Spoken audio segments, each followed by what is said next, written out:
salam sejahtera dan salam keluarga Malaysia. Saya KSD Anak Thomas, nombor metrik A20A1289 dari grup 13 ingin menyampaikan beberapa dapatan kajian kami daripada tugasan yang kedua, iaitu teroka nilai ilmu. Dalam kajian ini kami telah memilih satu subjek, iaitu kursus aplikasi baharu teknologi maklumat dalam perniagaan.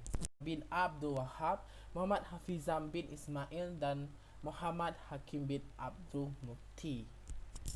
Masa kami menjalankan kajian ini, kami mempunyai satu objektif, iaitu untuk mengenal pasti beberapa faktor yang boleh mempengaruhi para pelajar dalam mengambil kursus aplikasi baharu teknologi maklumat dalam perniagaan, sama ada dari sudut negatif ataupun positif. Untuk kaedah dapatan kajian pula, kami telah memilih satu aplikasi, iaitu Google Form, untuk mendapatkan responden daripada luar UMK. Demografi responden kami telah memilih 4 aspek, iaitu bangsa, agama, universiti dan umur.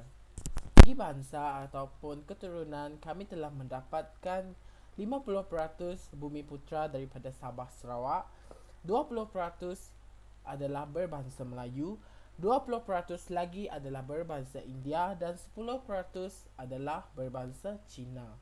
Untuk aspek agama pula, kami telah mendapatkan 40% ialah beragama Kristian dan 30% adalah beragama Islam dan 30% lagi adalah beragama Hindu.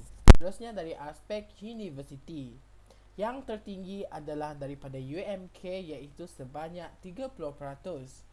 Yang kedua adalah UMS dan USM, iaitu 20%. Dan yang ketiga adalah 10%, sebanyak 3 universiti, iaitu UiTM, UNIMAS dan UTM. Dari aspek umur pula, kami telah mendapatkan 21 tahun seramai 2 orang dan 22 tahun seramai 8 orang. Seterusnya kita akan memulakan dengan soalan pertama yang kita tujukan kepada responden di luar UMK ataupun di dalam UMK. Soalan pertama berbunyi, banyak manfaat yang pelajar dapat melalui kursus ini. Berikan contoh manfaat yang mereka perolehi dalam kursus ini. Ramai responden yang menyatakan bahawa manfaat yang mereka perolehi daripada kursus ini adalah berkemahiran baharu dalam menggunakan beberapa alat atau aplikasi yang mengumpulkan maklumat. Dan ada juga yang berpendapat bahawa setiap pelajar yang mengambil kursus ini akan peka dengan kedatangan teknologi-teknologi baharu di masa akan datang, terutamanya digital. Soalan seterusnya berbunyi, setiap subjek mempunyai kelemahannya tersendiri. Nyatakan penambahbaikan yang wajib dilakukan dalam kursus ini pada masa akan datang. Ramai responden kami mengatakan bahawa pensyarah perlu mengubah cara pembelajaran dengan menambahkan elemen kreatif dalam menyampaikan ilmu. Contohnya seperti praktikal dan interaktif.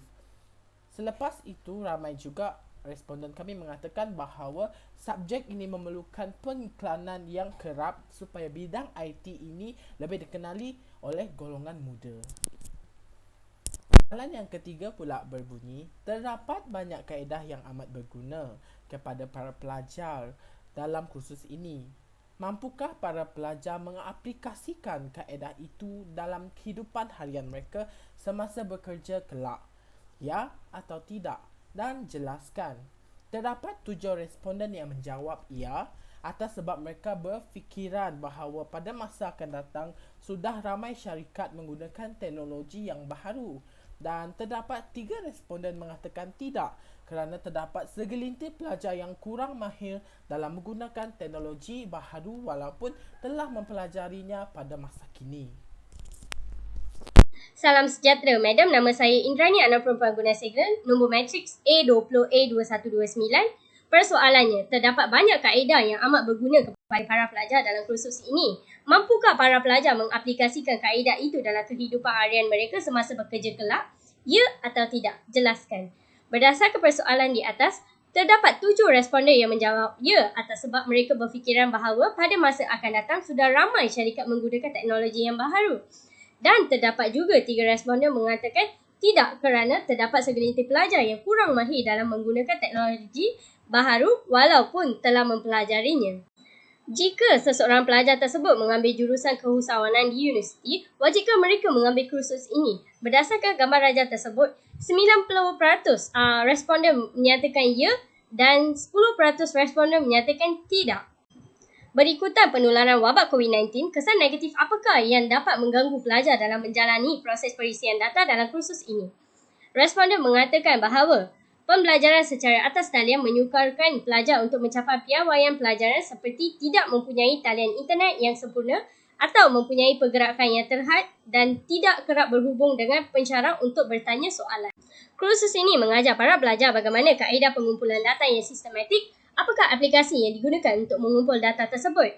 Berdasarkan catatan tersebut, 50% ialah Excel, 10% Google Forms, 10% SPSS, 10% lagi Microsoft Access, 10% TeamScope dan terakhir 10% software. Kita sedia tahu bahawa subjek ini begitu rumit untuk dilaksanakan seperti perisian data dan sebagainya. Nyatakan faktor yang mengakibatkan kursus ini dinilai secara negatif atau sukar oleh para pelajar yang mempelajarinya. Responden mengatakan bahawa para pelajar sukar untuk memahaminya kerana tidak mempunyai pengetahuan yang tinggi dalam dunia IT dan mereka mempunyai aplikasi yang berbeza dengan rakan-rakan mereka. Mereka juga tidak mempunyai daya kecekalan yang tinggi dalam mempelajari sesuatu yang baru. Berikan sebab mengapa pelajar perlu membina satu aplikasi untuk mengumpulkan semua maklumat para pelanggan. Berdasarkan dapatan kajian, responden mengatakan bahawa pelajar perlu mengambil kursus ini adalah untuk mempelajari sesuatu yang baru dan dapat memudahkan mereka dalam mencari maklumat pelanggan dengan menggunakan aplikasi yang telah dicipta. Cadangan. Kami bercadang supaya subjek ini lebih didedarkan dalam kalangan generasi muda dengan mengadakan webinar ataupun bengkel yang dapat mendedarkan bidang teknologi maklumat kepada pelajar-pelajar sekolah menengah supaya mereka lebih peka dengan beberapa teknologi baharu dalam pengumpulan maklumat. Sekian, terima kasih.